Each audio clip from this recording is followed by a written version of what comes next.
Welcome in, everybody, to Fantasy Pros. This is the Fantasy Football Podcast. It is me, Joey P, Joe Pisapia. That, of course, is Kyle Yates and Andrew Erickson. And it's you, and happy Thanksgiving, everybody. We've got Thanksgiving football, which is great because you can spend a little less time with your family, a little more time watching football. I know who you are. I see you. But also, we've got a lot of lineups to set, and we got to set them earlier because we have not one, not two, but 3 games on Thursday this week, as we always do now for the holidays, which I personally love. I think it's great. And gentlemen, we certainly have an ever-evolving slate of players that are available to us, so happy Thanksgiving to all of you. I hope everyone's doing well and ready to wear their comfy pants. Yates, you have the special comfy pants. Both you guys are kind of, tall, skinny guys, so I don't know. I always mistrust you guys at Thanksgiving. Do you guys put the food away or what? I can definitely put the food away. Essentially, all I wear is comfy pants, because I just work remotely. So it's like, why would I wear jeans? Like, whenever I have to wear jeans, I'm like, this is the absolute worst. But for Thanksgiving, I will sit down in one spot in front of the TV. I will let one of the grandparents take care of one of my 2 children, and I will sit there and I will watch football all day, and it will be fantastic. That sounds pretty good. I'm a little jealous because I'm the guy that cooks Thanksgiving dinner around my parts. So I'll be in the kitchen with my children giving me updates. Now, I've trained them very well over the last 2 years. They know who the players are now. They can actually give me updates that matter. Andrew Erickson, I don't know if you're going to be in the kitchen. That'd be a nice story. Young Andrew Erickson in the kitchen, cooking for the entire family. Is that the case this Thursday? Not a chance. No, there's no way. I leave the cooking to my father. He does a great job. And I give rave reviews every time I eat the food. So that's really that's my purpose. There you go. Shout out to all the dads who are cooking too. Come on, let's get a little love. I can picture you in the kitchen. You got the apron on. You got the little sideways hat, like that. I carving up the turkey. Let me tell you, man, I'm a master in the kitchen. It's my only therapy left since I don't fight anymore. I can't choke anybody up on walls at the end of my weekends or throw people around or stab people anymore. So now this is all I have left. I am thankful for remote work. Yeah, you should be. And those comfy pants. I know I'm thankful for comfy pants because even when I do the TV on Sundays, I wear the tie and the shirt and I look really nice. Pajama pants down below, baby. That's how Joey P rolls, as anyone should. I want to remind everybody, too, don't forget, in the spirit of thankfulness, we're trying to thank you for being one of our listeners and watchers of the Fantasy Pros podcast. So head over to fantasypros.com/contest. We're giving away an autographed Chris Godwin jersey. Just a few days left here. So make sure you get in on that. All you have to do is subscribe to our YouTube channel at youtube.com/fantasypros, which is an easy, fun thing to do. You screenshot that subscription, then you go over to fantasypros.com/contest and enter. That's it. It's that simple. And again, that Chris Godwin jersey could be for you. It could be one less holiday gift you have to buy for somebody else. It's a perfect thing, and it's very easy to do. So head over to fantasypros.com/contest to do that. And when you subscribe to our YouTube channel, make sure at Fantasy Pros you click that little notifications bell also, because at the YouTube channel we got so much going on. Every single podcast is here on the YouTube channel. We've got live streams with all 3 of us and even Dan Harris sometimes too. We've got amazing content, short form, long form, everything you need to be successful in your fantasy football lives. So make sure you do head over to that YouTube channel. Growing and growing strong. Plus it makes Chris very happy when you do. So please make our producer Chris happy. He is a bit of a curmudgeon, especially around the holidays. It's like working with Scrooge. The more likes we get on the YouTube channel, the more subscriptions. He's a happy guy. Let's get after it, and let's start with Week 12, and we'll start with, I know, the most exciting game you could possibly imagine, Kyle Yates' Bears against the Detroit Lions. Now, obviously, the 2 running backs were starting in this game. We know that. Outside of that, that's where things get a little tricky. Darnell Mooney was a little banged up here this week. We'll see. He's still got the Q tag on him as of this morning of us recording it. Yates, when you're looking at this, is there anything else here besides those 2 guys at the running back position and Mooney that you feel good about starting or even can make a case for starting? Yeah, this is a pretty simple game, right? We say, okay, you got David Montgomery, you got DeAndre Swift, you're starting these guys as top 12 options, and then Darnell Mooney, I do think belongs in starting lineups. Now, definitely we'll have to monitor what that questionable tag is, but he's had that for the past couple weeks and has still been able to fight through and play. I mean, 16 targets this past week. You are absolutely starting Darnell Mooney in this matchup up against Detroit. So I've got Darnell Mooney right now as a top 24 play. He's sitting there right at wide receiver 24 for me. And then the only really other player for the Bears that I am at least considering, and that is if I'm in a pinch, is Andy Dalton, right? You can look at Andy Dalton. It's gross, but you can look at him in this matchup up against Detroit because Detroit is so poor against opposing quarterbacks. And that is really just because you've been rolling with Ryan Tannehill up to this point, and you need a better option, and there are no other options on the waiver wire. I think that Dalton is at least a serviceable fill-in option for you, but that's pretty much it. And then as far as Detroit, you got TJ Hawkinson, and you're rolling with him as a top 8 option, and that's pretty much it, guys. All right, Andrew, when you're looking at this game, do you also think that Andy Dalton is somebody that you could potentially start in a super flex? Yeah, I think that he fits the mold. He's facing the Lions. It's a defense that we want to play quarterbacks against, but I really don't think that there's much of a ceiling with him. It seems like the game plan would be pretty status quo. Give the ball to David Montgomery like 25 times. That's what they did the last time they played the Lions. And David Montgomery had a monster game, except for the fact that he got hurt and had to leave that game early. So he had 25 fantasy points in that matchup. So, yeah, Dalton, I think he's like right outside my top 20 guys. He makes sense in a super flex league, and if you're, scrambling with Patrick Mahomes on a bye week, but you're probably looking at like 15 fantasy points, probably at most. All right, let's move on to something that's a little bit more exciting, at least theoretically, and that is the Las Vegas Raiders in that middle game in the afternoon taking on the Dallas Cowboys in Dallas. Now, Andrew, looking at this one, we know Amari Cooper is out. We are still waiting for definitive news on CeeDee Lamb, but I'm not holding my breath. Which brings us to guys like Cedrick Wilson, Michael Gallup. So let's talk about these guys on the Dallas side here.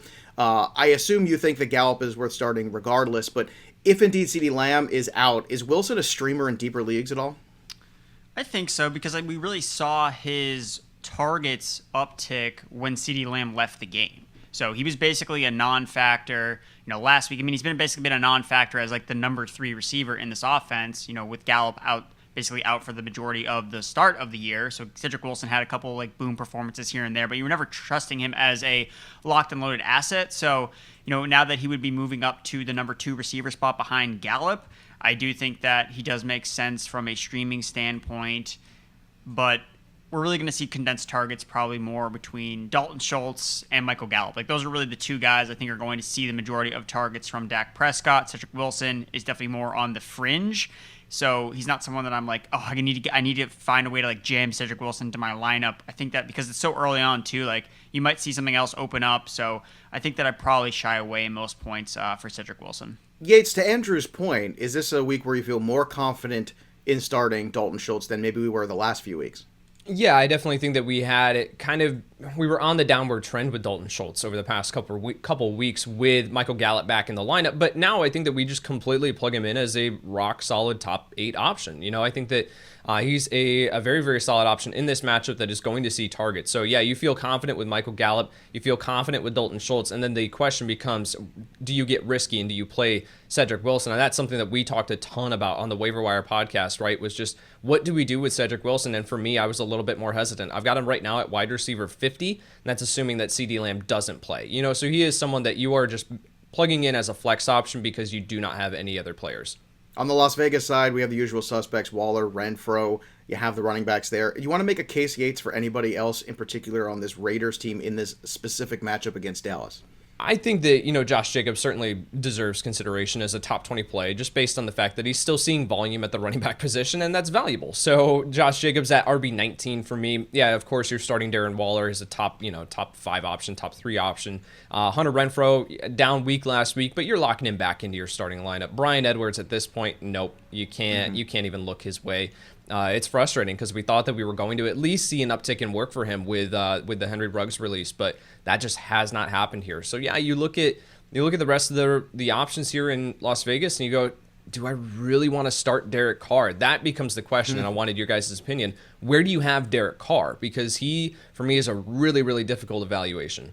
All right, Andrew, let's start with you here. Where's your ranking this week of Derek Carr on that fringe of QB1? Yeah, I got him pretty far outside the top 12. I know that his ECR is QB 13. And I thought that was kind of high. Like, I had him at 20, and I did some finagling, moving Andy Dalton and Daniel Jones around. Like, that's the kind of tier I see him in. Like, I don't really like Carr that much. Like, basically, like, the play on Carr is you're hoping that this game, like, shoots out a little bit. A lot of the Thursday slate doesn't have a lot of high-profile games. This game has a 50.5 total, so we should see some points. But obviously, Dallas laid an egg last week, so if Dallas puts up points on the Raiders, then you'd assume, okay, Derek Carr is going to have to be more aggressive, and we've seen him, have some big games, but he's really been hurting without Ruggs. Yep. Like, as bad as it seems like, one receiver could make such a big difference, but they're missing that field stretcher element. Now Deshaun Jackson has started to play a little bit more, but I don't know. Like, besides the fact that maybe Deshaun Jackson catches like an 80-yard touchdown, which he probably just does every single year against the Dallas Cowboys, I just don't know how Carr really gets. I just don't see the ceiling with Carr to rank him as like a top 15 guy. So to see him at ECR so high up, I mean, I think that you're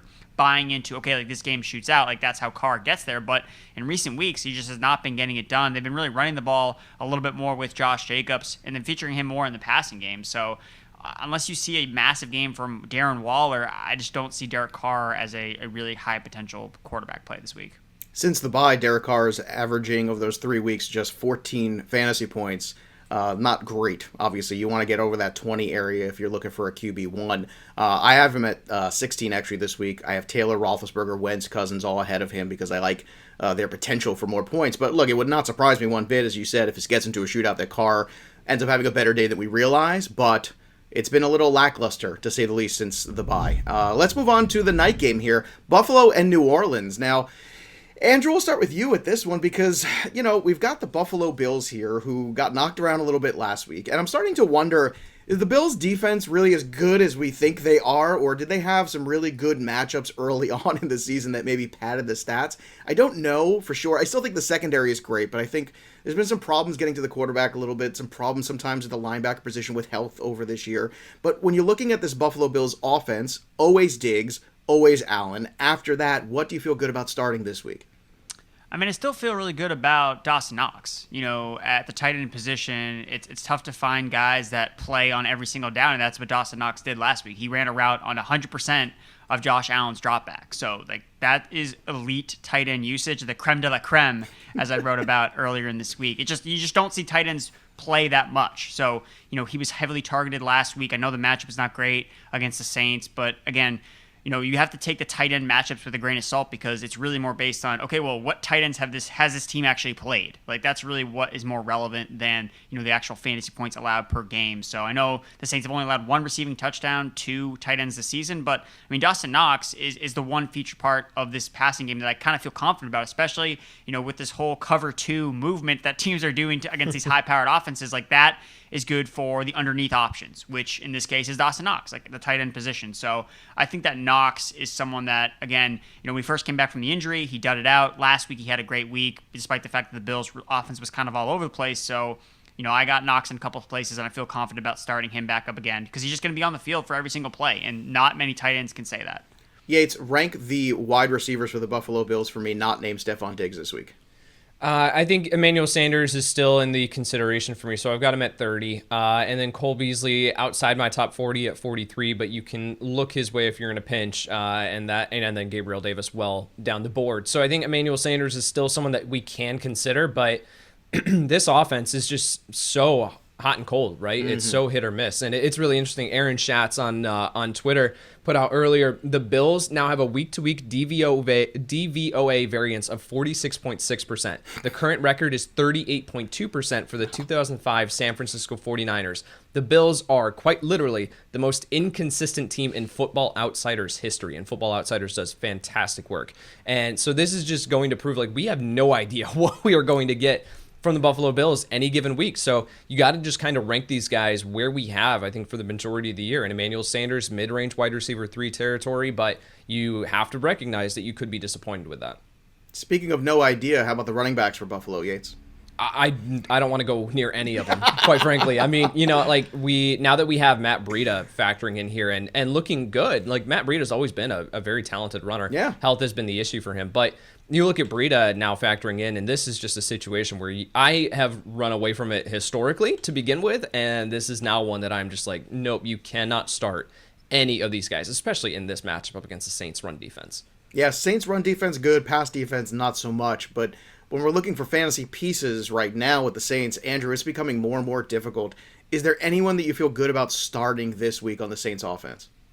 I mean, if Tony Jones is the only running back on their team, well, then, that's the question, though. But if he is, We do this sometimes, or not we necessarily, but the fantasy analyst community is that lazy analysis of, well, he's the only guy, so you can start him. Not always, because he's the third guy on the depth chart for a reason. Sometimes there's a reason why guys are buried there, and then you see them play, all the snaps, and you go, oh, that's why that person's the third option. So is Tony Jones actually viable for people? Do you feel good about him against Buffalo if you had to start somebody like that?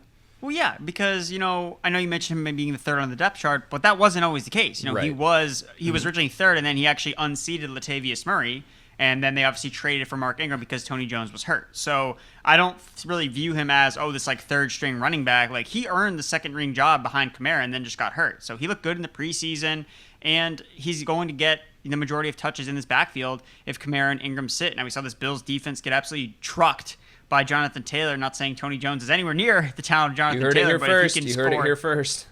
Yeah, Tony Jones Jr. and Jonathan Taylor, same player. If he can be, 20% of Jonathan Taylor's 50 points, that's right. going to be fine by me and anyone that needs to start a running back in this case. So I think if Tony Jones is on your waiver wire sitting out there, scoop him up to see how things kind of play out, especially because this is the night game, so we may not know if both Kamara and Ingram enter the game with questionable tags. So I do think that Tony Jones makes a lot of sense. I know Ty Montgomery's banged up as well, so we could see Tony Jones operate in the passing game. And it comes to the receivers, it's brutal. I mean, Tre'Quan Smith has kind of emerged as the guy that's getting the most looks and most opportunities, running the most routes, seeing the most targets. But I mean, the Bills secondary again, I think is actually legit, where their run game or their run defense is kind of So I would lean on just benching all of these Saints pass catchers. And unfortunately, it sucks because we lost Adam Troutman. He looked like he had a potential to be a streaming tight end, and for him to go down with an injury is just, Juwan Johnson is just on the super fringe if you're just totally desperate. I jinxed it. I finally said something nice about Adam Troutman, and then he got hurt. So it's all me. I will take full blame for that. I could also see Yates with a giant slab of pie on Thursday night waiting for this Tony Jones game because he was so excited about Tony Jones in the preseason. He's like, oh, baby, I'll wait 12 weeks for this. He's going to be doing that Ezekiel Elliott thing, which is going to be feeding himself and feeding himself. Let's move on to the Sunday games here, and let's start with Pittsburgh at Cincinnati. This should be a fun one. Obviously, I think we're all in agreement. We're starting all the wide receivers here. Claypool, DJ, obviously, Jamar Chase, and T. Higgins really don't come out of your lineup. Both running backs are viable. So let's get to the fringe of the quarterbacks here. How do you feel, Yates, about starting Ben Roethlisberger as a flex this week against Cincinnati? Because historically, this is where the Bengals, might fall apart November against the Steelers. But, I feel like Joe Burrow's giving this team a little bit more swagger, and maybe, just maybe, the Bengals are ready to compete. And if they do, then all of a sudden Ben Roethlisberger has to push the football a little bit more. So what are your thoughts here about Big Ben as a super flex play? Yeah, I think you look at Ben and what he did last week. I certainly was not expecting that type of production from Ben Roethlisberger in that matchup. And this is a tough matchup up against the Bengals defense. They're only allowing just 18.9 fantasy points per game to opposing quarterbacks. So I think at least based on what we saw last week, we can consider Ben. I think he's in that territory of Andy Dalton, Jimmy Garoppolo up against Minnesota, as a mid-tier quarterback too. So he's not someone that I'm looking to play, but if I am in a pinch and he's out there on the waiver wire, I think that you can look his way. But it's not like he's walking into a cake matchup or anything like that. The Bengals defense has been playing well, so I think that we can at least look his way. But I'm not saying with full confidence you got to start Ben Roethlisberger. All right, what about full confidence Andrew Erickson on Toe Tap Pat, our boy? We are the Fryer Truthers here in the Freiermuth world. So I assume you're rolling him out this week, right, Andrew? Oh, yeah. No, you got to love Pat Freiermuth. I mean, the fact that he was still seeing, 8 targets per game, even with Eric Ebron in the lineup, now Eric Ebron is not going to play. He's hurt. So you're just going to go back to Pat Freiermuth running the full complement of routes, seeing a 70% plus snap share. And the Bengals matchup is really good. Second most fantasy points allowed to tight ends over the last 4 weeks. So, it's interesting. Lost in all the Kyle Pitts rookie hype was Pat Freiermuth, as a really great prospect in his own right. Yep. And really, we would have been talking about him more if it weren't for Kyle Pitts. So it's glad to see that another rookie tight end is actually emerging as a weekly starter that, at this point you're not really taking out of your lineup unless you already have, another top 5 option on your team. All right. Anything else here, Andrew, in this game for you? I mean, Tyler Boyd, we've all kind of soured on. This seems like a very narrow view. Is there anything else worth discussing here? I think Boyd is okay as a wide receiver 3. I mean, just for him to come out of the bye week and, see, 8 targets, I think is good. I think that they made a commitment, not a commitment, but like, hey, like let's get Tyler Boyd more involved because he was basically really an afterthought in the offensive game plan, for the past couple of weeks. So I think that Tyler Boyd is kind of an interesting piece to potentially go back to, especially because you have the defense that they're facing. The Steelers run a lot of zone defense. So you have Tyler Boyd working more underneath against that cover 3. I think that Tyler Boyd could, again, kind of do what he does, 5 or 6 catches, 50 receiving yards. So I think that's fine enough for a wide receiver 3 play. All right, let's move on to Tampa Bay at Indianapolis. Indianapolis coming off a huge win there, and Tampa coming back off a very easy win against the Giants. And they've then since consequently fired Jason Garrett as their offensive coordinator. Who knows? Maybe Kadarius Toney will see a football this week. Who knows? We'll talk about that game a little later on. I'm not bitter. I'm not bitter at all. Let's move to obviously Michael Pittman. Last few weeks, Yates has been a little on the downward trend, but I just want to advise everybody, please don't make a hasty decision by sitting him. This is a very good matchup, and I want you, who has been Mr. Michael Pittman, to remind everybody of that as well. Absolutely. I mean, I've got Michael Pittman Jr. at wide receiver 14 on the week. I think that there are going to be people because, and I talked about this on the Tuesday show, saying I got so many questions about Michael Pittman Jr. on the Sunday morning live stream, saying like, do I sit him in this tough matchup up against Buffalo? And I advise people like, you got to continue to start Michael Pittman Jr. because he has produced in tough matchups up to this point of the year. He is incredible in contested situations on third down. He's excelling in man coverage. Like, you look at Michael Pittman Jr. and everything is lining up for him to be this rock star wide receiver for fantasy purposes. And he would have had a decent game last week, I believe, if it just wasn't Jonathan Taylor's day. Like if the Colts were just like, we'll just continue to give the ball to Jonathan Taylor because, hey, guess what? It's working. So Pittman having a down week last week, I think that was more of a product of Jonathan Taylor just going, wild rather than a tough matchup factoring in. So up against Tampa Bay here, who Tampa Bay is getting more healthy on the back end, but that doesn't scare me off at this point. So Pittman, yeah, you got to continue to start him. I've got him at wide receiver 14 on the week. Andrew, are you continuing to start Rob Gronkowski? Played this week finally after a long absence. Is it safe to go out and Gronk again?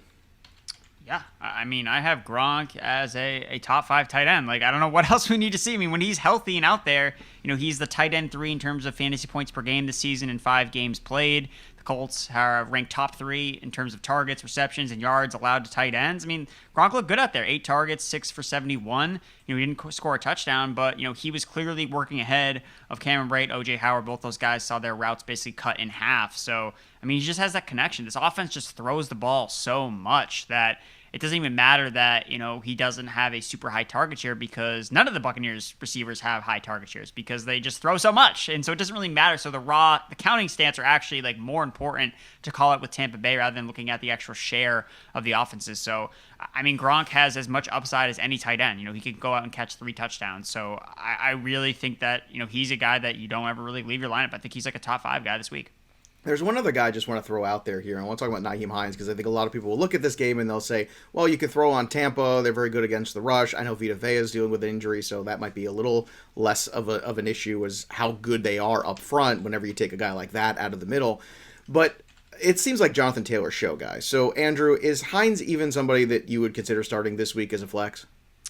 I mean, it's so tricky with these, pass catching, like game script backs, like trying to because that's what you're doing. You're trying to figure out, okay, like how is this game going to play out? And then based on how it plays out, like then I can start this running back. But so often we're just wrong about how games, end up actually playing out. If we knew that, then we would be millionaires. Like we would just be taking, going to Vegas every single weekend and just coming away with so much money. So that's where it gets tricky. So I get the idea and the play that you kind of alluded to. It's like, oh, well, if they're behind, they're going to have to throw the ball a little bit more. But I mean, Jonathan Taylor's been the running back that's been out there catching passes. Like, he's been running routes on Carson Wentz dropbacks at a much higher rate than Nyheim Hines. So I just don't really see it with Hines. Like, I think that I'd rather try to go with a wide receiver who at least I know, hey, like, he's a receiver. Like, I know he's involved in the passing game. Whereas Nyheim Hines, like, he could just be a total zero for you if you're wrong with how the game kind of plays out. And Taylor's expanded role in the passing game also has me kind of shying away from Nyheim Hines. See, that's my problem as well. Yates, is that also something that, once again, even good fantasy football managers will look at this, will see the matchup and go, this could be a Hines week.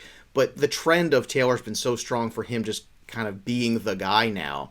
Do you think that that's something you just need to let go now finally and just move on from Hines completely?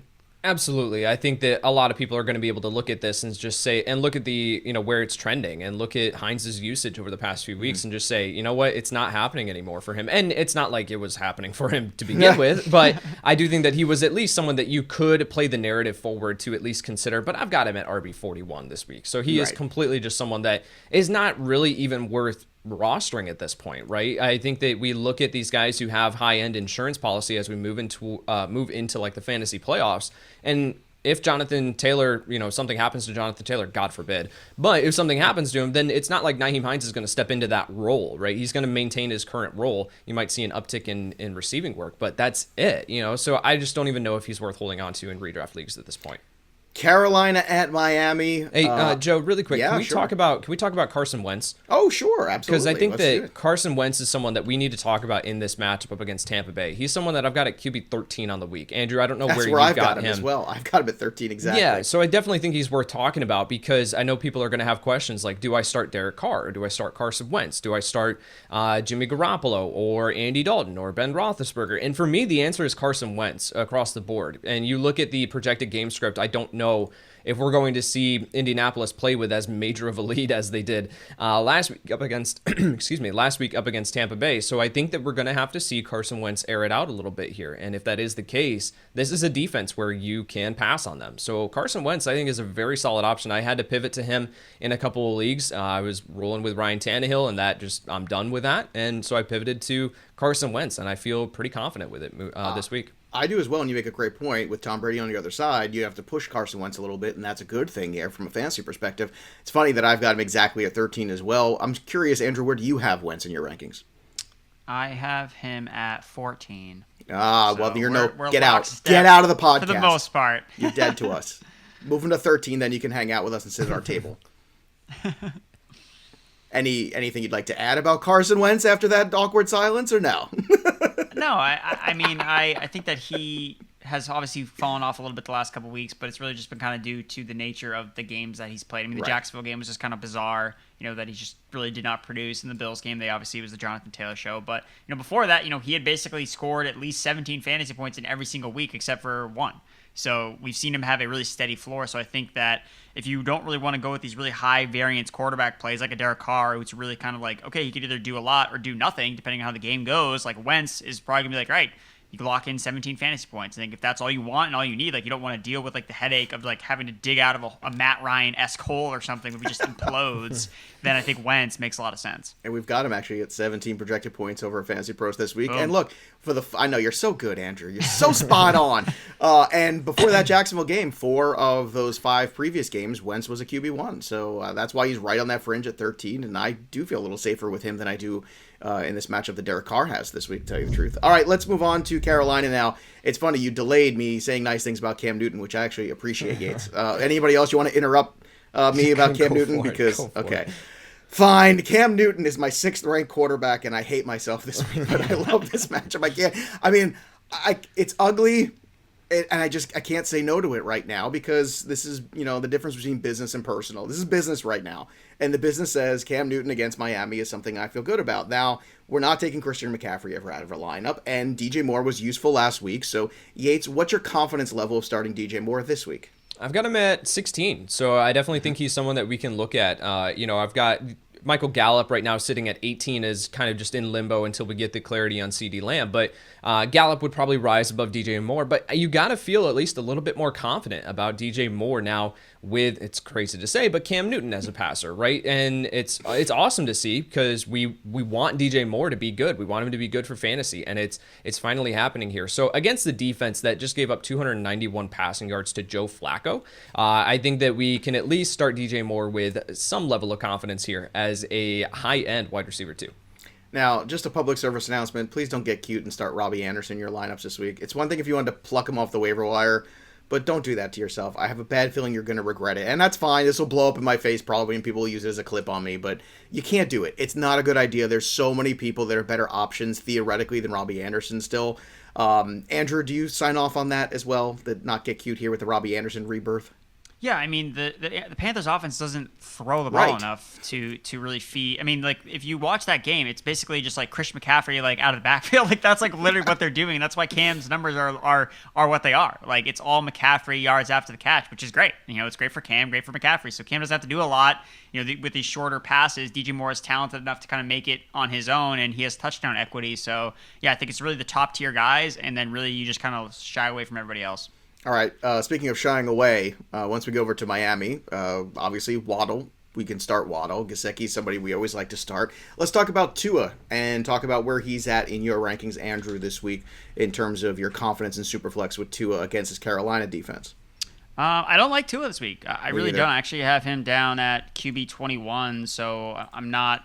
I really don't like him as like a streamer in like one quarterback leagues. I think that if you have three other quarterbacks on your Superflex roster, maybe look away from them. I mean, the Panthers are third in fewest fantasy points per game allowed to quarterbacks, fifth in yards per attempt allowed this season. They have a lot of really strong cornerbacks, and I mean, Tua has Jalen Waddle, like, and that's really it. Like, and he's been really used more as like this underneath slot receiver, even though he has explosive upside. I wish they would use him and feature him more in the downfield passing game. So, I mean, Tua's been really good this year when he's had good matchups, like Jaguars, Falcons, Jets. Like, yes, start him in all those matchups, and then he was underwhelming against the Bills. It's like he's really like the dream for fantasy football streamers, where you know he does really good in the good matchups, and then he just doesn't do well in the bad matchups. And I think that the Carolina matchup is leans more towards the bad side than it does good. So I think that Tua is just someone I'm not really interested in playing this week. All right. Any thoughts for you, Yates, on Tua and Myles Gaskin, the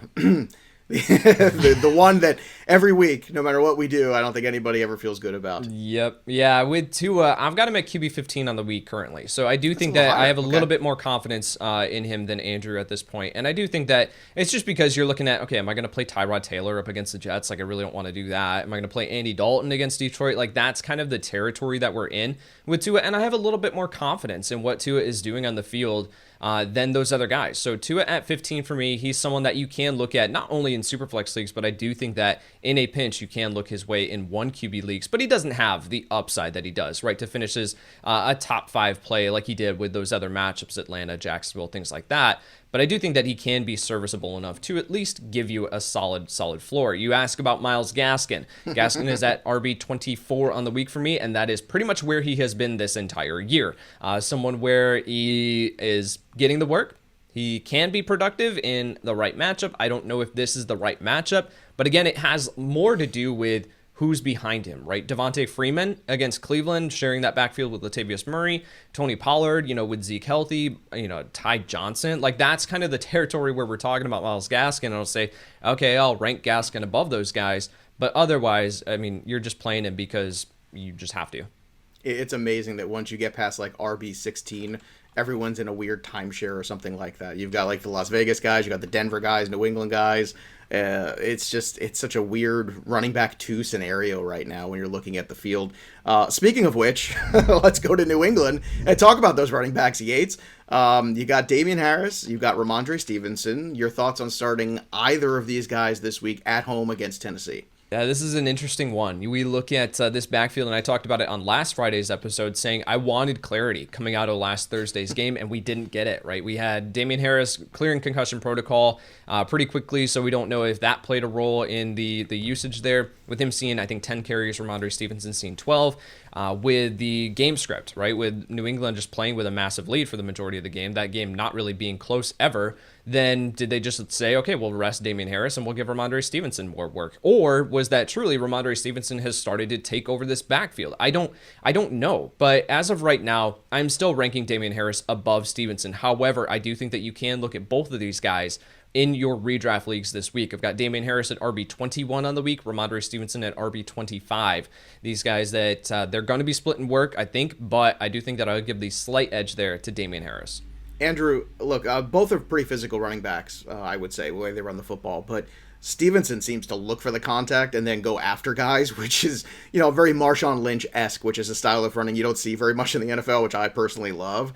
I feel like Stevenson has slightly higher touchdown equity this week, if that helps people kind of figure out between half PPR, full point PPR, how you want to, work with these guys. But how do you see this between this duo in New England now? Are they both startable?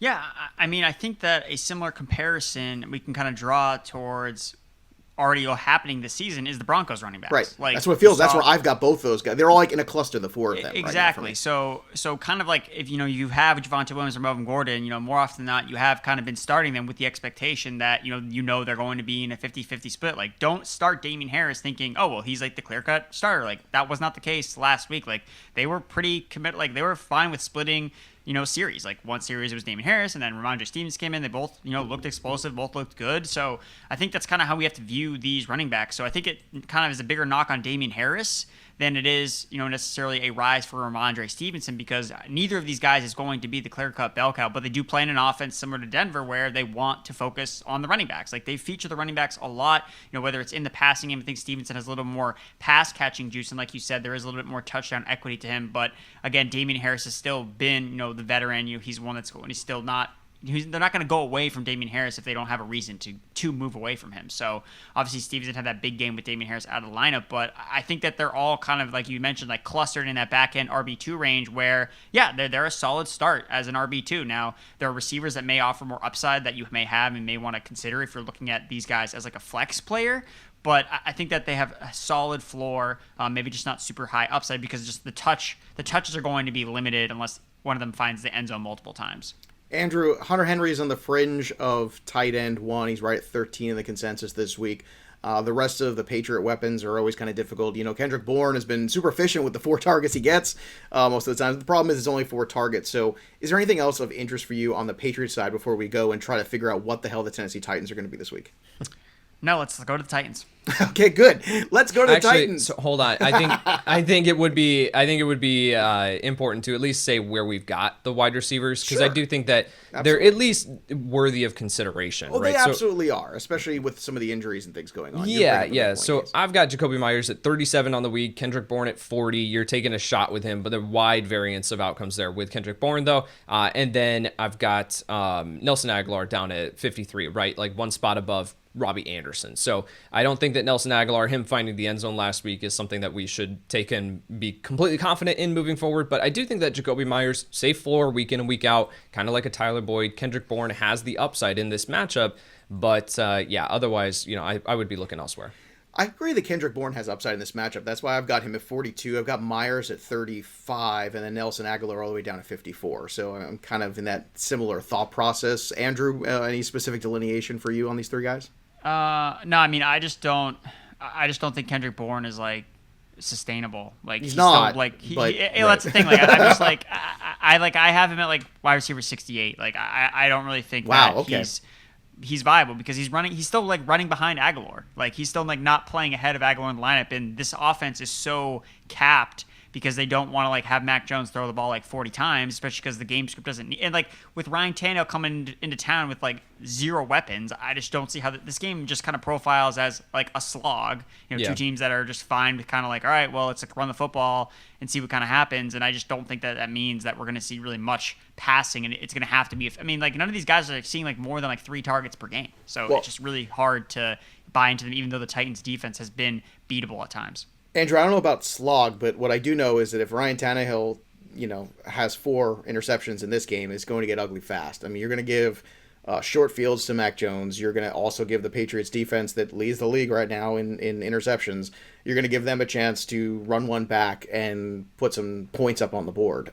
That's a bad situation here. So Ryan Tannehill, with the weapons going on, Andrew, well, what's remaining, I should say, after they've let go of Adrian Peterson, which should be no surprise to anybody. And now you've got all the injuries, all the downward trend right now, and then this Patriots defense that has played out of their gourd. I am very afraid of starting Ryan Tannehill this week. I want nothing to do with any of the Titans this week personally, but I want to hear your case. Yeah, no, I'm lockstep with you. Ryan Tannehill is a sit for me. I mean, the Patriots have allowed the fewest fantasy points per game to quarterbacks over the last 4 weeks. Like, they're just shutting down teams, and I really think it's just, look at last week. I get the Falcons' offense is a mess, but they don't have any weapons, and Matt Ryan couldn't do anything, and that's really kind of looks like the exact same scenario that Ryan Tannehill is entering this game with. Now, even if A.J. Brown plays, like, the Patriots are just going to try to do everything to take him away because they know that there's no running back of essence, of consequence, that's going to threaten them. Dontrell Hilliard now looks like, the RB1 in Tennessee. Like, like that's not going to do anything to move the needle against this Patriots defense. So it just seems like a really massive uphill battle for Tannehill, especially because the Patriots know Tannehill, like from his days in Miami. So I think that they're going to be able to rattle him, and this is just a really bad spot for Tannehill and really all of these Titans. So like that's why I don't want to get cute with Nick Westbrook or Des Fitzpatrick if AJ Brown misses, because they'll pop oh my targets. But it's like, guys, like we saw this last week with all the Falcons hodgepodge receivers, and they all did like nothing.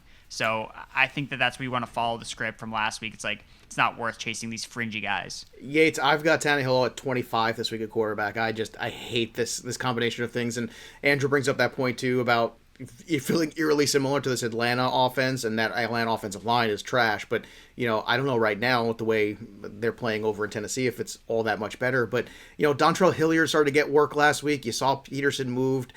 I don't know, Yates. This looks like a really tough situation. I'm of the mind of I'd rather wait and see than to have to start one of these guys and be wrong. But is that the same approach you're taking? Yes, exactly. I think that's a perfect approach to take to this. Like, one of these guys could pop off. Nick Westbrook-Ikhine, or Dontrell Hilliard. They could have a good game, but what is I mean, you're talking about the widest range of outcomes possible this week for this Tennessee Titans offense. I do not think it's going to be pretty. I've got Ryan Tannehill in that same range that you do, Joe. I just don't think that he's someone that we should even be considering. I think he's droppable in redraft leagues at this point. And you mentioned it, Andrew, like even if A.J. Brown plays, like, what are we doing with A.J. Brown? Are we viewing him as anything more than a low-end wide receiver too? Like, he's banged up, and they're going to be focusing in on him. So I just don't know if this is a situation that I really even want to kind of mess with. I want to wait and see what this looks like. It is at least surprising that Adrian Peterson got the most carries in this backfield last week, and then they moved on from him. Like, it's just a weird situation. Weird I guess offense. they saw enough. Yeah. I mean, just run away from this offense if you can. I got to be honest with you. Like, he's almost wide receiver 3 material for me, A.J. Brown. Like, I almost feel better about Cooks in that matchup against the Jets secondary, Elijah Moore in that same game, Devontae Smith, like all those guys to me, I feel safer about because you're talking about health and matchup. That's a terrible combination. I'm curious, where's A.J. Brown for you, Andrew? I mean, I still have him at wide receiver 11 because I believe in the talent. Like, A.J. Brown can take a slant 80 yards to the house. Like, I'm not going to bet against him in the talent. I know the situation is not great, but the situation wasn't great for Jonathan Taylor last week either. And he scored 5 touchdowns. Like, just like some of these, like, top-tier guys, like I think A.J. Brown is, I don't overlook the matchup, the situation, because he can beat any of the Patriots corners. I know he can because he's just that talented. So he doesn't necessarily, Ryan Tannehill having a good day doesn't necessarily mean that A.J. Brown can't have a productive day as well. So I still think that he's like in the back end wide receiver 1. That stench coming from the Meadowlands in New Jersey is not what you think it is. It might be the swamp around it, but it's also the play of the New York Giants and the smell of desperation there as they fire Jason Garrett as their OC earlier this week. So what does that mean, Kyle Yates, in your crystal ball for this Giants offense?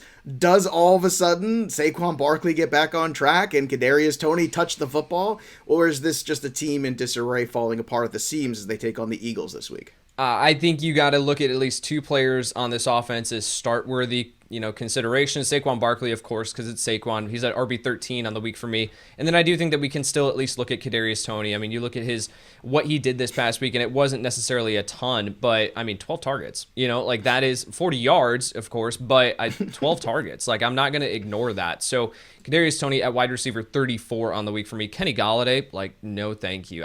This is so bizarre, right? What is happening with Kenny Golladay here in New York. So hopefully with Freddie Kitchens calling plays now, at least that's what has been rumored, then I think that we can at least see this offense maybe bounce back a little bit. But I think that when the Giants saw them run a tight end screen to Kyle Rudolph last week, and we're like, you know what? Probably time to move on from Jason Garrett. So, yeah, this is a situation where it's Saquon Barkley, it's Kadarius Toney, and that's about it. And where did you say you have Toney this week? 34. That's exactly where I have. Oh, my God. Yates, get out of my rankings. God. Get your own rankings. It's your worst. All right. Erickson, what are your thoughts on the Giants offense, what they might look like this week against the Eagles? Yeah, I think that Toney he's like a solid wide receiver 3 play. If you look at the Eagles defense, they are very good on the perimeter against boundary wide receivers, and they're really bad against slot receivers and tight ends. So Toney has been playing a lot of the slot. Could that change potentially with Sterling Shepard? Could that change with the new offensive coordinator? Of course it could, but like Yates alluded to, like he's getting targets, so I think that he'll be able to make enough plays, at least working the middle of the field. And look, like Evan Engram, like Evan Engram has had like one of the worst target rates this year, so he's like playing a ton of snaps, but 11% target rate per route run over the last 4 weeks is absolutely atrocious. It's so bad. He's just not getting targeted again. Like, they're running screenplays for Kyle Rudolph. So, like, that's the issue with Evan Engram. Like, he's playing a lot, but he's just not seeing the rock. And I think that I'm really interested to see if he actually is like a big benefactor from Jason Garrett being removed. Because if you remember last year, like Jason Garrett was like, he just like had Evan Engram like stuck in this like Jason Witten role. It's like, right. Dude, this guy is an explosive athlete. Like, use him downfield. Like, put Kyle Rudolph in the Jason Witten role, like to your heart's desire. Like, please, like let's use Evan Engram. Like, let's flex him out. Let's get him out in space. So I'm excited for Evan Engram. Again, it's fringy, but like the Eagles are really, really bad against tight ends. So if I'm desperate for, again, Travis Kelce's on a bye this week and I need to plug and play a tight end, I think that, with this coaching change, I think Evan Engram is on the upward trajectory. So I think that he is probably someone I would consider streaming this week. All right. On the Eagles side, you're playing Hurts, you're playing Goddard. Devontae Smith is probably somebody you also want to start as a low-end to high-end wide receiver 3, depending on the depth of your league. But then it comes to the backfield here. Myles Sanders returning. Andrew, what do you make of this Eagles backfield situation right now? Can you start anybody, or is this a runaway if you can?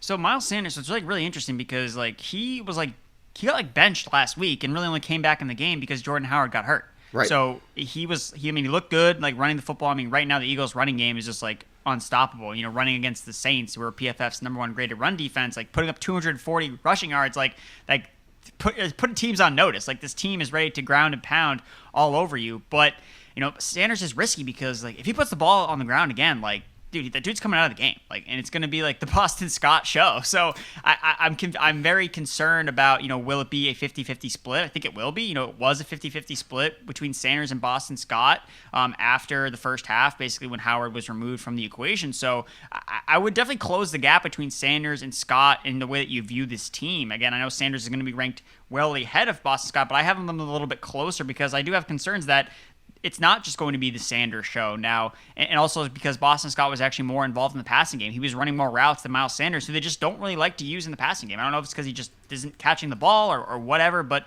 they trust Boston Scott more as a pass catcher. So I think Sanders is okay, but you're just going to try and hope for rushing. And of course, Sanders never scores rushing touchdowns. Like, whenever he comes back, right. Back to Jalen Hurts scoring rushing touchdowns. Like, so Sanders is like a back end, like RB2 for me. I'm not like super excited to start him, even though the matchup is pretty good because, he's fringy. Like, we could see more Boston Scott.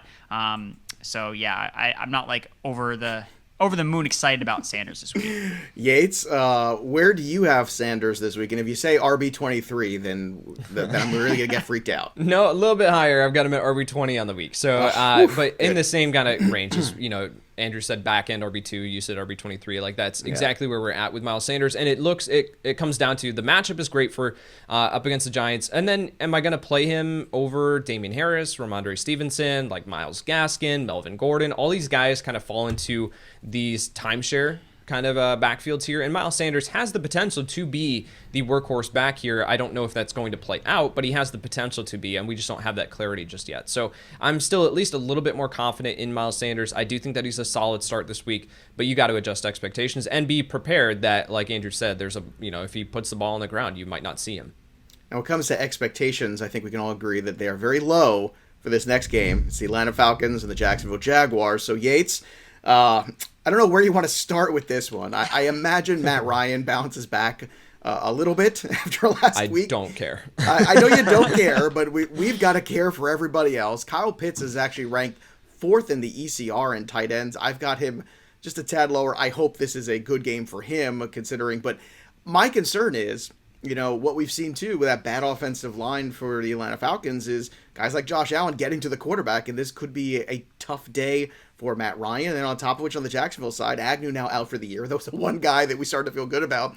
So do you feel good about Laviska Shenault? Do you feel good about anything in this game, Yates? All right, so let's talk about Atlanta, and then I want to talk about Jamal Agnew. So, and Laviska Shenault. Okay, so Atlanta, you're starting Cordarrelle Patterson if he plays. I've got him at RB17 on the week, and that he could rise if we get clarity that he is going to play in this one. So I think he was close to returning on Thursday night. I think he's going to play here. So if he does, you're absolutely starting him. And then Kyle Pitts, I do have him at tight end 4. Just looking at the matchup, I think that this is a bounce back spot for him. I don't have many concerns. Matt Ryan, I said I don't care. I mean it. I have him at QB 24 on the week. So even though it is Jacksonville, I just cannot trust Matt Ryan at this point. Let's shift over, talk about Jacksonville. You mentioned Jamal Agnew going down on IR. Maybe they turn to Laviska Shenault. We just got word as we started recording that the Jaguars have signed Jaden Mickens from the Tampa Bay Buccaneers practice squad, who is the clone of Jamal Agnew. So I think they are going to...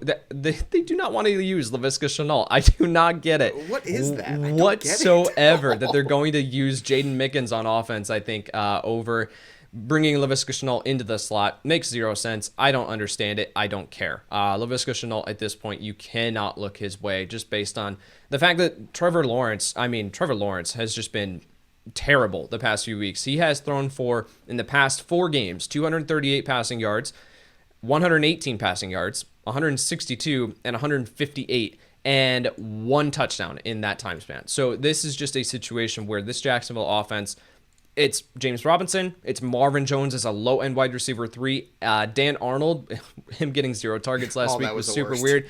I think Dan Arnold getting 0. Yeah, I think he bounces back. I've got him at tight end 15 on the week, but and that's it. And then you run away.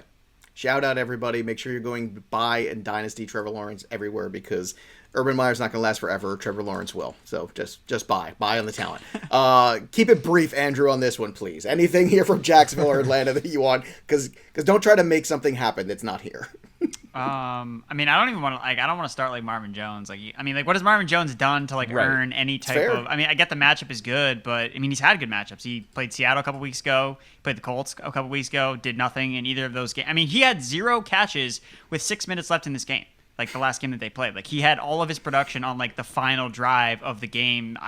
So Marvin Jones, honestly, Dan Arnold is the only guy that I really feel confident about. Dan Arnold, because if you look at last week, Jacksonville only ran 44 offensive plays. So their average entering the game was 62. So again, the 49ers had the ball the entire first drive. And I think that's really why Dan Arnold just had this random goose egg, because they just didn't run as many plays as they're used to. So, I mean, he's been more consistent than any other pass catcher on this team. So I think it's just a blip on the radar. I mean, last week we saw TJ Hawkinson do something similar, just put up a 0. So I think Dan Arnold, I would go back to him as a streaming tight end. I believe I have him in my top 14, top 12. He's definitely on the start. I mean, I know that I'm starting him in a league because I need a tight end. So I think Dan Arnold's still someone. I mean, the Falcons defense is still bad, so I have Dan Arnold at tight end 13. So I think he's a guy you should go back. I think he probably got dropped in your league too. So if you're streaming tight ends, I would just pick him up, because I think that we'll see more of what we saw earlier in the year and not just what we saw last week. All right, we all are in agreement there. Let's move to something that's slightly better, and I mean slightly. It's the Jets and the Texans. So with the Texans here, look, Tyrod Taylor certainly is somebody you could start in the Superflex, I believe. I think you can go back to Cooks also if you need some wide receiver flex. And then Nico Collins, your boy, Andrew Erickson, starting to show a little bit now that a real quarterback's playing again. What do you think here about Nico? Is there any way you want to sneak him in there, or you think, nah, just stash him on the bench and wait and see? No, Nico got robbed of a touchdown last week. He did? He was clearly in the end zone. His elbow was down, and they friggin' didn't call it a touchdown. So, he would have been the talk of the waiver wire, if he had come down with that touchdown. But alas, got overturned. Look, it's the Jets. Their secondary is terrible, and Collins is the clear-cut number 2 receiver. They're not using Chris Conley. They're not using Danny Amendola. So if we like Tyrod, we like Brandon Cooks, we should also like Nico Collins as a rookie that, I was high on entering the season. And we're seeing these rookies kind of start to break out left and right. So I think Nico Collins could be in for a solid day. I mean, look, I'd rather start Nico Collins than friggin' Marvin Jones at this point. I've seen enough from Marvin Jones to realize that, it's not happening. So Nico Collins, hey, I'll take a chance on a talented rookie than a dusty old vet. It's a good matchup too against the the 32nd, I think, where the Jets are right now. If memory serves right. It's in terms of pass defense. You could just say it's a terrible defense. It's a terrible defense, but like against the pass, especially, they're the worst in the league. But let's talk about the Houston backfield for a small moment here, Yates.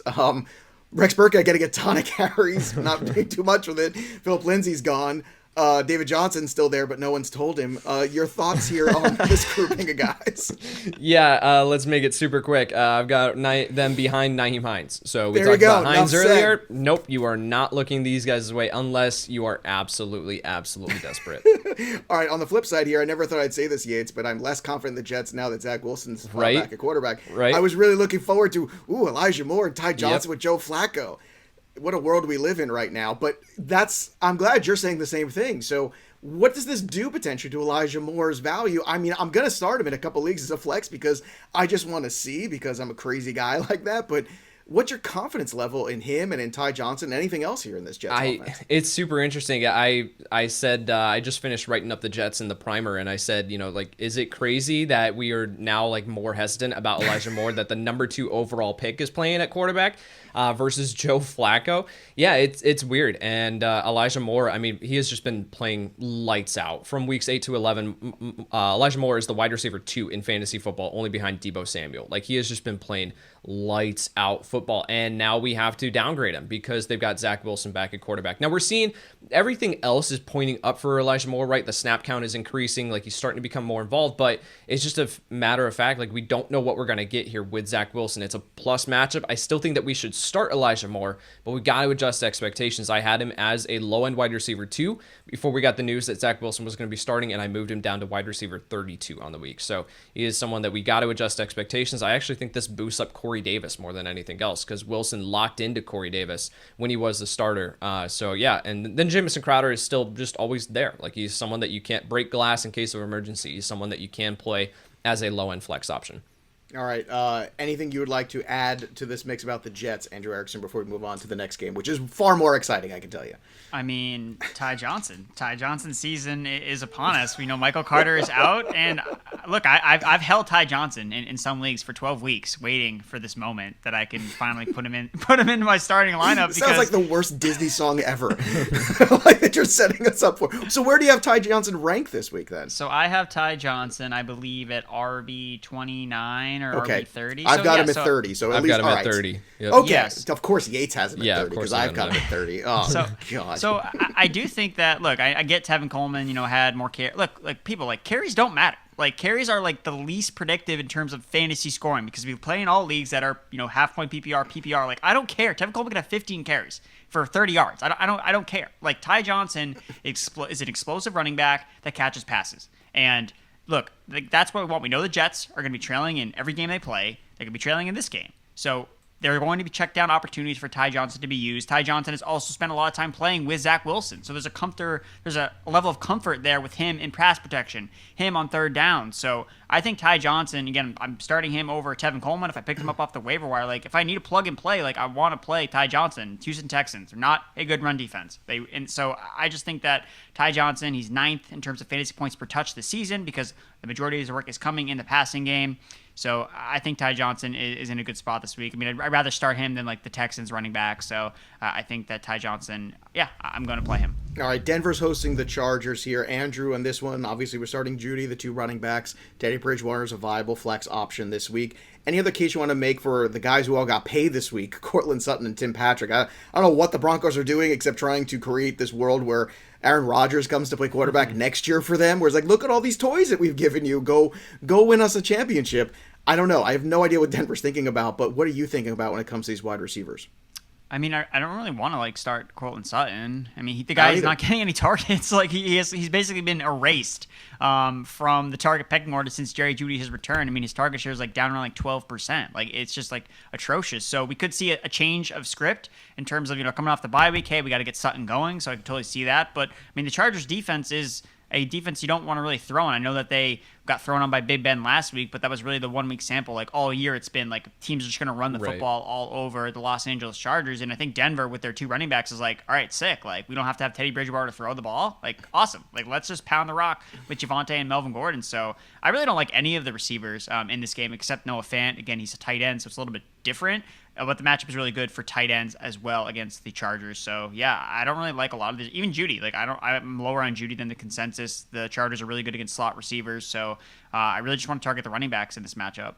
Yates, how about for you when you look at the Broncos? Same kind of take for you? I still think that Jerry Jeudy is at least a high-end wide receiver 3 for me. So I've got him at 25. Cortland Sutton, Andrew's absolutely right. Like, I mean, you really can't look his way unless you're in a pinch. But it goes to speak to the level of wide receivers that we've got at the low-end wide receiver 3 spot and high-end flex play. Because it's like, I've got Cortland Sutton at 35 on the week. And do I want to start Cortland Sutton? No. But once we get to, like, Jacoby Myers, who really has not done much, Odell Beckham Jr. in his second game with LA, Tyler Boyd, Kendrick Bourne, Tim Patrick, like this is the kind of range that we're in. So I think Sutton at least has upside, so I got to kind of split the gap there, but that's someone that I would be looking to get away from if I can. Tim Patrick is a flex play in the same range that I talked about with like Kendrick Bourne and things like that. So yeah, and then Noah Fant, I've got him at tight end 13 on the week. I think that you definitely can still look his way, but I think this is, you play the game script forward, and it was surprising not to see Najee Harris come up with a huge game last week on the ground, and that they chose to air it out a ton, but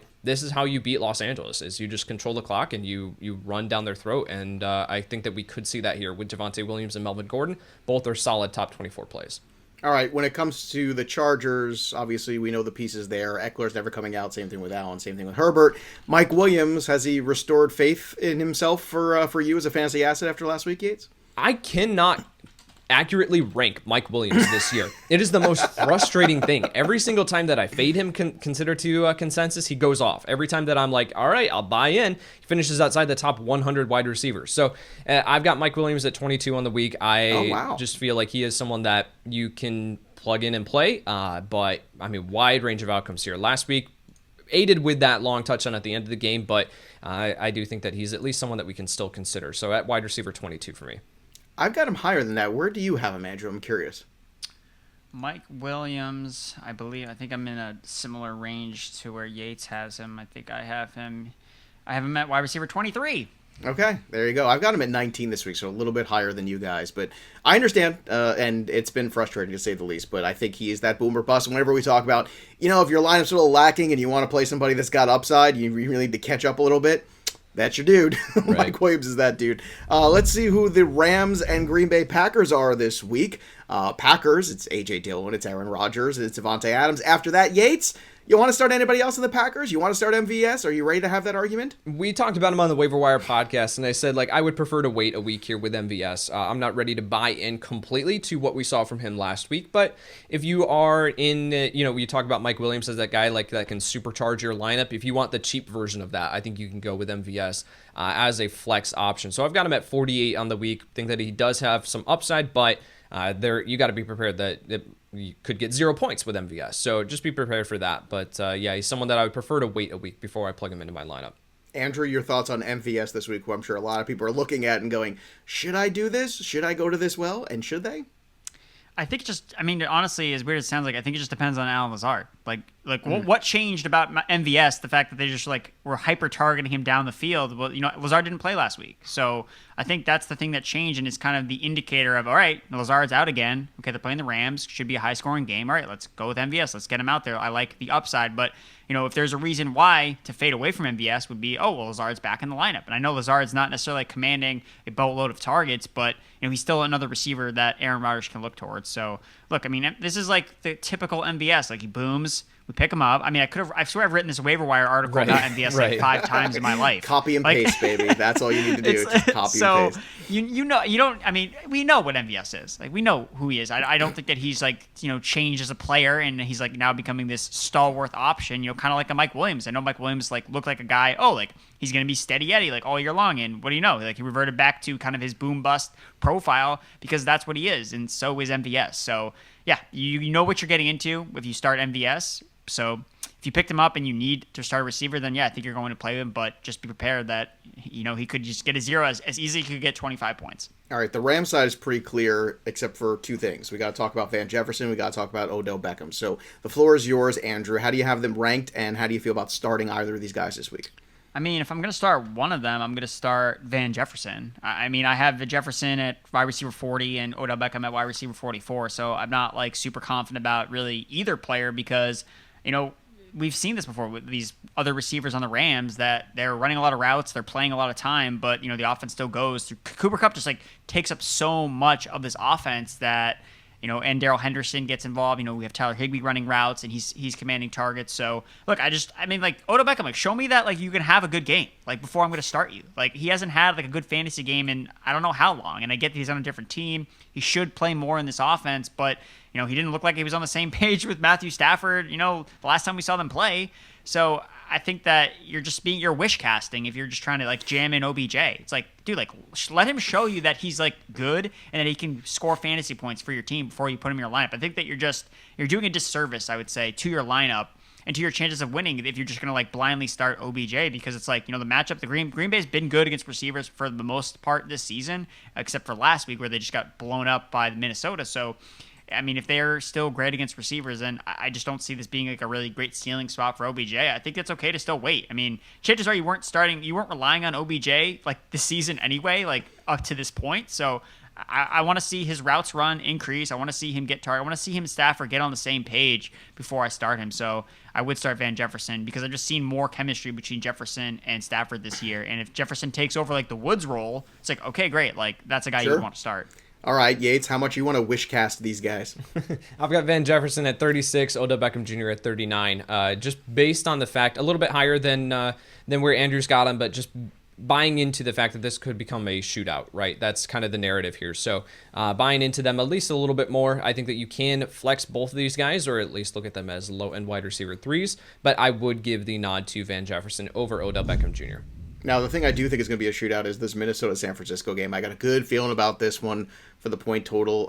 We know all the usual suspects in Minnesota. You're starting, obviously, Cook, obviously Thielen. Justin Jefferson's been outstanding this year. Let's talk about the ancillary pieces, though. Tyler Conklin, I know he's had some up and down moments, but he's had some touchdown equity. Yates, do you think Conklin is a guy you could start this week at tight end? He's always someone that you just kind of put in the mid-range tight end 2 conversation, and you're playing and hoping that he finds the end zone, and that's kind of where we need to view him. So I've got him at 16, 1 spot behind Dan Arnold, 2 spots behind Tyler Higbee, so in that territory. And how about Kirk Cousins? Where do you have him ranked this week? Because Kirk Cousins has been pretty solid lately, and it's no surprise that when you have a healthy Dalvin Cook, obviously this offense starts to run better. And let's not have it lost on us that the Minnesota Vikings have had a lead in every single game they've played this year. They're the only team that can say that. Do you think that Cousins is a QB1 this week? I have him at QB 11 on the week, so definitely think that he is someone that does come with upside. You talked about the over-under there and what this game could be. I think that based on what we've seen from him the past couple of weeks, I think that we have to at least buy into him as a top 12 option, but there are other guys certainly that I would prefer over him. It's fun because I've got Kirk Cousins also at 11. I don't. This is weird because usually Yates and I don't agree this much. So either this is the most amazing thing ever, and we're completely in lockstep. It's a Thanksgiving miracle. It's either that or it's going to be the sign of the apocalypse. It's one of the two. All right, let's go to you, Andrew. On the flip side of this game too, San Francisco. You know your Debo piece there. You feel pretty good about him and Kittle. Outside of that, talk to me about what you're doing with the San Francisco running backs and where you have Garoppolo ranked this week. Yeah, I mean, I think that you start Jeff Wilson if Elijah Mitchell misses, and I know that he didn't put up the fantasy production, but if Jimmy Garoppolo just throws him an accurate pass, he scores a touchdown. Seriously. It's like I know everyone was annoyed about how Jeff Wilson busted last week, but it was there. It was there to be had. Yeah, it was there.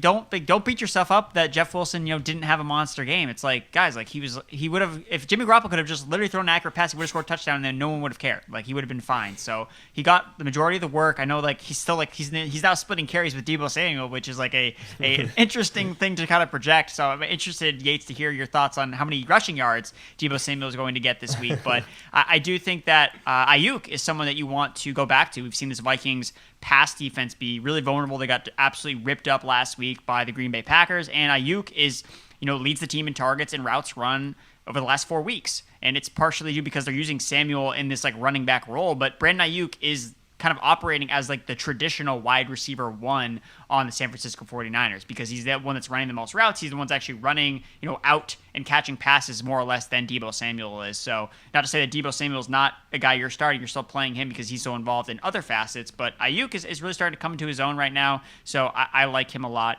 in a really plus matchup against Minnesota. Where do you have Ayuk ranked, Andrew, before we head over back to Yates? Yeah, I think that I'm probably too low on it. I think I probably need to. I have him at 27 this week. Yeah, I have him at 35, which is too low. I got to move him up. All right. Yates, how do you see Brandon Ayuk's role here? And also Wilson as well. Do you think it's just a matter of everything was there, it just didn't happen, because of Jimmy Garoppolo's deficit?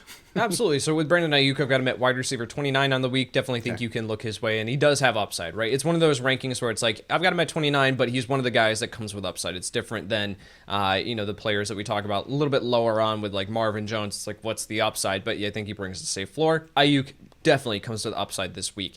And you look at the running back situation here, I think that I'm ranking Elijah Mitchell as the highest player currently because we just haven't gotten word yet whether or not he's going to be able to go in this one. If Elijah Mitchell plays, you're playing him as a top 20 option.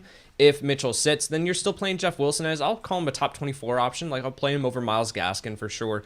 And yeah, the process was definitely correct last week to say that he could have a monstrous game, and he got the workload. He just wasn't able to come through. So I think that we just turn right back around if you're in need, and we get word that Elijah Mitchell is not going to play here, that we just turn right back around and we plug Jeff Wilson back into our starting lineups. Now, speaking of getting word, we just got word that it looks like Kareem Hunt is going to be designated to return. Now, whether he returns or not, that's designated to return and returning and all that stuff. It's been a little muddy this year. Also, offensive tackle Jack Conklin will be back for the Browns as they take on Baltimore in the Sunday Night Football game. So this is a huge game here for both teams, the way they've been playing the last few weeks. So, Yates, I'll start with you with this one. If Kareem Hunt is back, is he back in your lineup?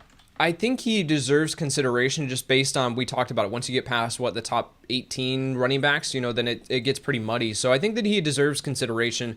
I will play him above.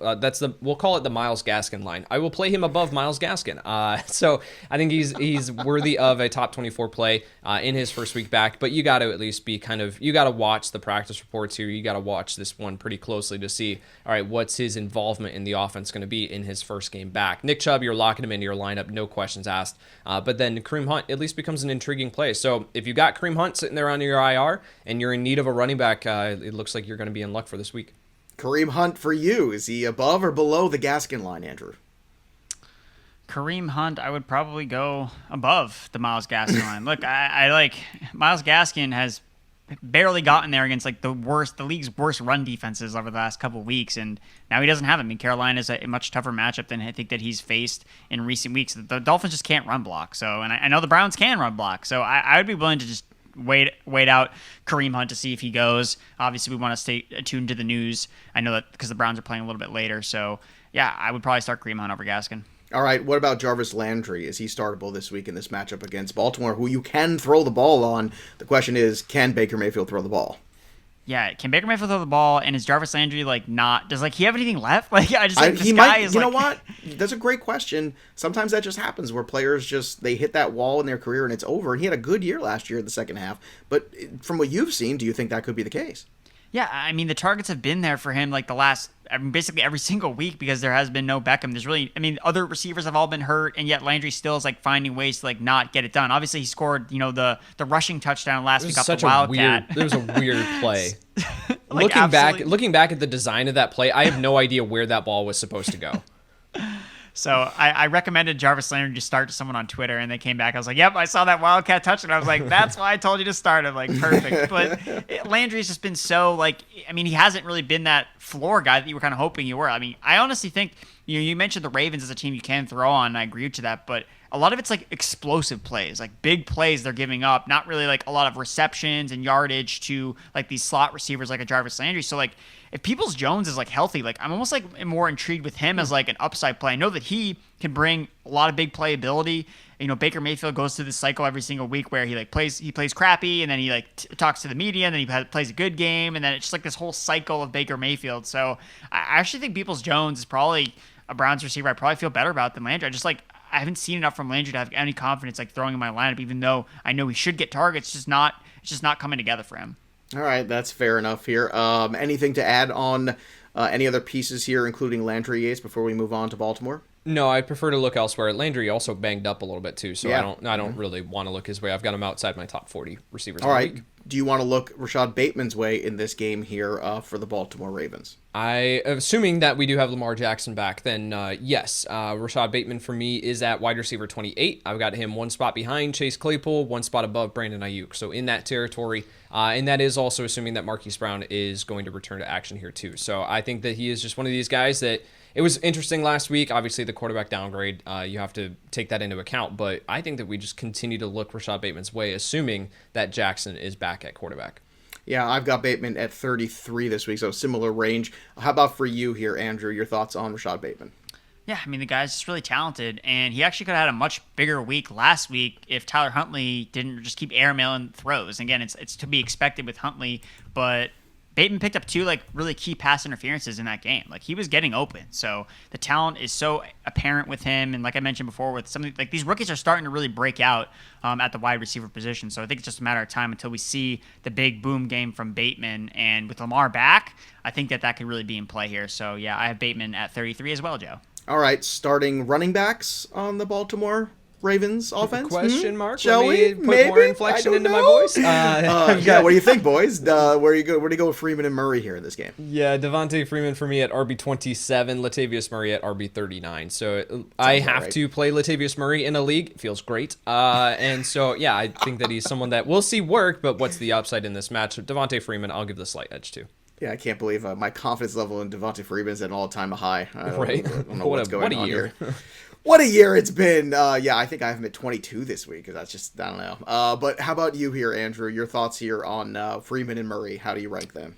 Yeah, he's in the same tier as the Broncos running backs, those cluster running backs. I have him in RB26. So yeah, I mean, he's looked like the best guy. Latavius Murray didn't inherit this massive role when he came back. Le'Veon Bell is gone. They hate Tyson Williams. So yeah, Devontae Why Freeman do they hate Tyson Williams? Why? I don't know.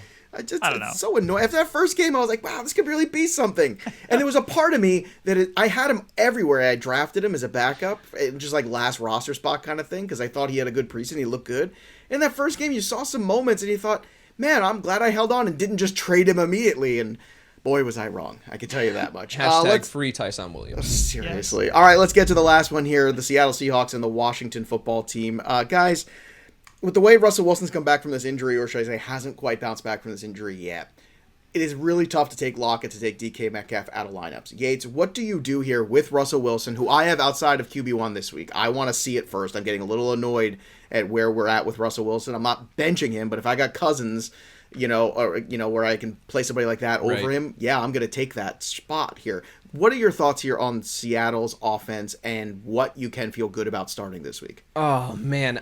So I've got Russell Wilson in the Sleeper Bowl, and I've got him in Scott Fish Bowl, too, and that has just been abysmal the past 2 weeks. He's got me negative points both times. But in the Sleeper Bowl, I'm looking at the waiver wire, and I've got Russ, and I'm like, I really don't want to play Russell Wilson, but yet I don't have a better option available on the waiver wire, so I've got to play him. And it's purely because of the matchup up against Washington. If this was a different matchup, I'd be going, no, sit Russell Wilson, but it is up against Washington, and I think that we at least need to view him as a low-end QB1, high-end QB2 in that territory. So anywhere between 10 and 14, wherever you place him, I really don't care. But I do think that he is someone that we should at least consider this week. I get it. I know that he has burned people the past couple weeks, but this is the get-right game. So I'm hoping that we see it this week. I got to say, that there's super flex appeal for Russell Wilson here, where I think I still somebody I would roll out over, let's say, Matt Ryan. I would roll him out over, Taylor Heineke probably. Still, that's where it's starting to get in that conversation. Do I want to start the Taylor Heinekes, or do I want to go with Russell Wilson, who's clearly the superior talent? Andrew, where do you have Russell Wilson this week, and what are your expectations? Stars shine brightest on prime time. So I have Russell Wilson at quarterback 8, because this always happens, because every time I'm ready to bury one of these elite quarterbacks. I did it with Mahomes a couple weeks back, and he finished quarterback 1 that week. So I just kind of see that playing out with Russell Wilson. I know that we're ready to move him down, and I understand that. He has looked atrocious coming back, but the matchup is there. Like, the football team has just been the bounce back spot for seemingly every single quarterback that's been struggling to bounce back against the football team. We saw Cam have a productive day against them last week, and it's just a matter of time. Like, again, like I understand that you want to see it, and it makes a lot of sense, but this would probably be the spot if Russell Wilson were ever to bounce back. It would be against a really struggling defense. Like, DK Metcalf is not going to continue to just be as bad as he's been over the last 2 weeks. I mean, Lockett started to get things going last week, so I think that it's progressing somewhat, and I think that this is the spot where we see Russell, kind of get right the ship. I mean, they don't have any running backs anymore. They're running out of time to right. Well, that was my next question. The run. Do you start or sit Alex Collins? What do you do here? Oh my God, you need to sit. I mean, honestly, I think I'd rather have DJ Dallas on my team than Alex Collins. Like, I've seen enough of him. I mean, he's been maxed out at 10 carries the last 3 weeks. He's averaging under 5 fantasy points per game in his last 3 games, like, as the starter. So I would honestly, like, I think we're gonna be talking about, like, dropping Alex Collins next week, honestly. All right, let's go to the Washington football team here for a moment. Heineke is a guy you can start in Superflex. We know that. Gibson's looked better since the bye, so perhaps a little bit of time off did him some good in terms of that shin injury. So things are trending the right way, and, McLaurin's a guy you don't take out of your lineup. So that being said, Andrew, what else is remaining here at Washington that you're interested in, if anything? No, I mean, I think it's pretty status quo. Again, I get going back to Logan Thomas. I mean, whoever has been like the football team tight end has just been really heavily involved. Like, it's basically a plug and play. Like, this guy plays 100% of the snaps, whether it was Ricky Seals-Jones, whether it was John Bates last week. They're all like really involved in the offense. So I don't think you should be like hesitant to play if you've been holding on to Logan Thomas like on your IR spot, or if he's still like on waivers, add him.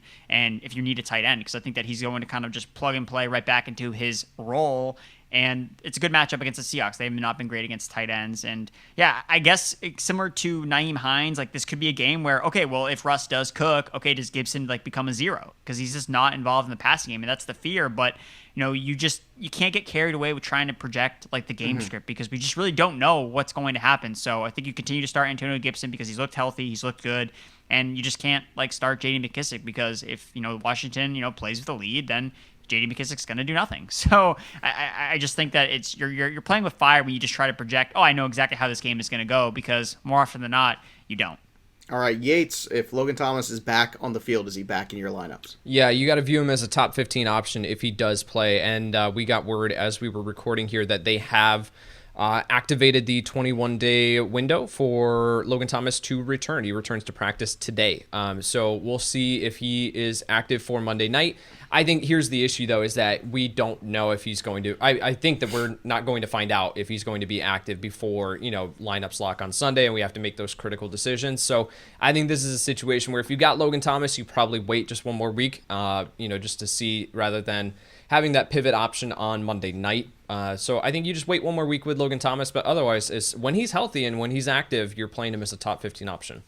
All right, that is the outlook for Week 12. We previewed all the games. We took you through the starts and sits and everything in between. And if you need more, of course, you can always head over to fantasypros.com and check out all of our rankings and the ECR rankings as well. And while you're at it, you might as well go head over to fantasypros.com/contest, subscribe to our YouTube channel, and do that little screenshot, enter the contest, and you might win a Chris Godwin autographed jersey. What a beautiful thing. What a wonderful thing around the holidays to have.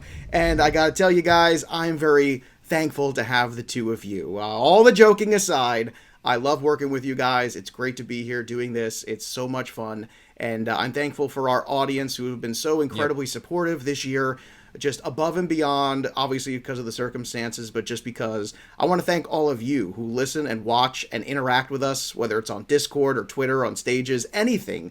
You have really kept us going this year and driving this podcast. So on behalf of everybody here at Fantasy Pros, I want to say thank you. We are grateful for you, and we hope you have a wonderful Thanksgiving holiday with all of your family and friends. And you're our friends and family here at the show. That's what we like to do, and that's how we like to roll here. So I got to get in the kitchen and start making some food while these two guys just sit on their rear ends and eat. In the meantime, have a wonderful Thanksgiving, everybody. And that'll do it for us. But the story of the game goes on. For Andrew Erickson and Kyle Yates, I'm Joey P. Have a happy Thanksgiving, everybody. Thanks for tuning in to the Fantasy Pros YouTube channel. Don't forget to check out our featured videos. And while you're at it, make sure to follow us on Instagram, Facebook, and Twitter at Fantasy Pros. so you can get the latest news and updates to give you the edge you need in your fantasy league.